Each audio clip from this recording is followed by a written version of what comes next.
श्री स्वामी समर्थ. नमस्कार मंडळी. लवकरच पितृपक्षाला सुरुवात होत आहे आणि या पितृपक्षानिमित्त पितृदोष दूर करण्यासाठी आपण खूप सारे उपाय करत असतो. आजच्या व्हिडिओमध्ये मी तुम्हाला सांगणार आहे की पितृदोष म्हणजे नक्की काय, हा पितृदोष आपल्या घराला लागला आहे किंवा नाही हे कसं ओळखावं. त्याचबरोबर जर तुम्हाला समजलं की आपल्या घराला पितृदोष आहे तर त्याच्यावरती नक्की उपाय काय आहेत, कोणत्या गोष्टी पितृदोषामुळे आपल्या घरामध्ये घडत असतात, ही संपूर्ण माहिती जाणून घेण्यासाठी व्हिडिओ अगदी शेवटपर्यंत बघा. आवडला तर जास्तीत जास्त लोकांपर्यंत नक्की शेअर करा. ज्यांना गरज असेल त्यांच्यापर्यंत नक्की शेअर करा. चॅनलवर नवीन असाल तर चॅनलला सबस्क्राईब देखील करा, जेणेकरून तुम्हाला माहितीपूर्ण व्हिडिओ भेटत राहतील. आपल्या हिंदू धर्मशास्त्रानुसार पूर्वजांच्या सदोष कर्मांची फळे त्यांच्या वंशजांना भोगावी लागतात. यालाच आपण पितृदोष असं म्हणतो. ज्योतिषशास्त्रानुसार आपल्या जीवनामध्ये अनेक प्रकारचे दोष असतात. त्यापैकीच एक दोष म्हणजे पितृदोष. ज्या व्यक्तीचे पूर्वज सुखी नसतात त्यांच्या कुंडलीत हा दोष तयार होतो. आता पूर्वज म्हणजे काय की आपले जे आजी असेल, पणजी असेल किंवा त्यांचेही आई वडील, हे जे आपले पूर्वज आहेत ज्यांना आपण पितर म्हणतो, तर हे जे पूर्वज आहेत ते जर सुखी नसतील, ते जर दुःखी असतील तर अशा वेळी आपल्याला पितृदोषाचा सामना करावा लागतो. दरवर्षी येणाऱ्या पितृपक्षामध्ये पितरांचं श्राद्ध न केल्याने, श्राद्धविधीत भाग न घेतल्याने आणि पितरांच्या आत्म्याच्या शांतीसाठी पूजा न केल्याने हा दोष आणखी वाढत असतो, प्रबळ होत जातो आणि सर्व प्रकारच्या समस्या आपल्या जीवनामध्ये निर्माण होतात. या दोषामुळे कुटुंबामध्ये अस्वस्थता, प्रगतीमध्ये अडथळे, अचानक आजारपण, संकट, संपत्तीची कमतरता, सर्व सुखसोयी असूनही मनातील असंतोष इत्यादी अडचणींचा आपल्याला सामना करावा लागतो. शास्त्रानुसार जेव्हा एखादी व्यक्ती पितृदोषाने त्रस्त असते तेव्हा त्याच्या जीवनकाळात सर्व प्रकारची संकट येत असतात. इच्छा असूनही माणूस त्यातून बाहेर पडू शकत नाही. तर मग पितृदोषाची नक्की कारणे काय आहेत, कोणाला पितृदोष लागू शकतात? सर्वात पहिलं, कोणत्या कारणांमुळे पितृदोष लागतात? जर तुम्ही धार्मिक स्थळातील म्हणजे एखाद्या मंदिराजवळील वडाचं किंवा मग पिंपळाचं वृक्ष जर तोडलं तर त्याच्यामुळे सुद्धा व्यक्तीला पितृदोष लागू शकतात.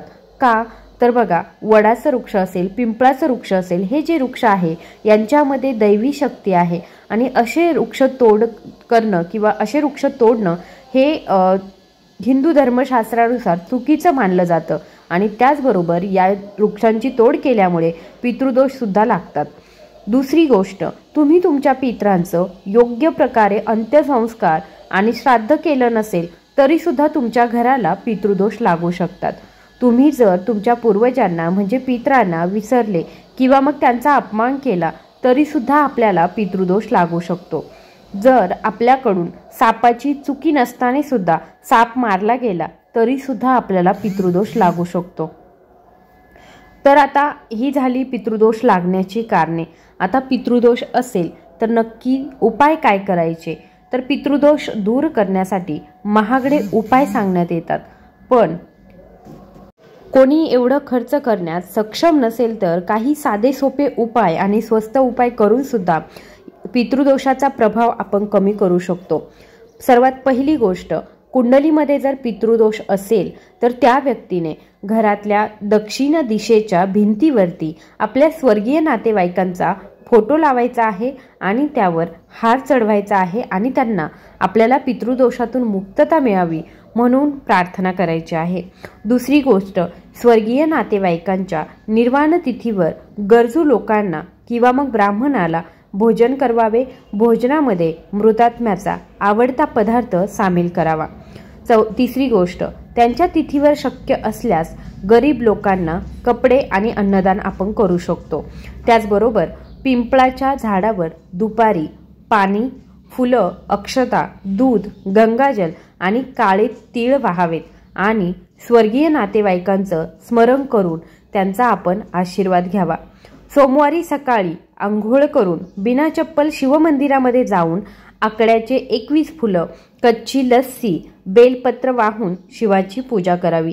21 सोमवार जर हा नियम पाळला, ह्या गोष्टी केल्या तर पितृदोषाचा प्रभाव नक्कीच कमी होतो. पूर्वजांच्या नावावरती मंदिर, शाळा, धर्मशाळा निर्माण करण्यासाठी हातभार लावल्याने किंवा गरीब मुलांना शिक्षणासाठी मदत केल्यानेही आपल्याला पितृदोषापासून मुक्तता मिळवू शकते।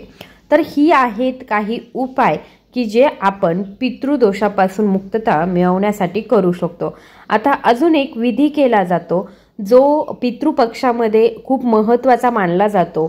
तर पितरांना शांती मिळावी, पितृदोष निघून जावे यासाठी नारायण नागबळी सुद्धा केलं जातं। हे पितृपक्षामध्ये करणं अत्यंत चांगलं मानलं जातं।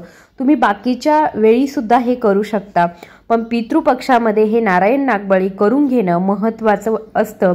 आणि ज्यांना ज्यांना हे शक्य असतं किंवा ज्यांना ज्यांना नारायण नागबळीची शांती करायला सांगितलेली असेल तर अशा व्यक्तींनीही नाशिकमध्ये त्र्यंबकेश्वर येथे ही शांती होत असते, तर तिथे जाऊन तुम्ही ही शांती करू शकता। बाकी कोणतंच असं ठिकाण नाही आहे की ज्या ठिकाणी जाऊन आपण ही शांती करू शकतो। आपल्याला इथे आपल्या महाराष्ट्रामधील जे त्र्यंबकेश्वर आहे तर तिथेच जाऊन ही शांती करावी लागते।